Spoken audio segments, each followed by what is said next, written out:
sweet niyo naman. May paregalo ka pa, ha? Ano yun? Scarlett? Anong ginagawa mo dito?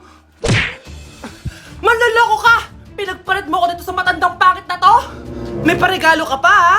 Sa akin nga wala kang binibigyan na regalo eh. Scarlett, magpapaliwanag ako. Manahimik ka. At ikaw naman, matandang pangit, sayong-sayo na tong boyfriend ko. Magsama kayong dalawa. Aba, walang respeto tong girlfriend mo Ano pinagsasabi mo, Scarlett? Nanay ko to. Excuse mo lang yan. Mukha nga nagtatago ka kanina eh. Nagtatago ako kasi isusurprise namin yung tatay ko. Ganito babae ba yung gusto mo, anak? Yung walang modo? Nay, pagpasensyahan niyo na siya. Tita, sorry po. Anong sorry? Matandang pangit ako, di ba? Lumayas ka dito, babae ka. Sorry na, tita. Ayaw mo lumayas, ha? Brownie! Good boy! Tumakbo ka na!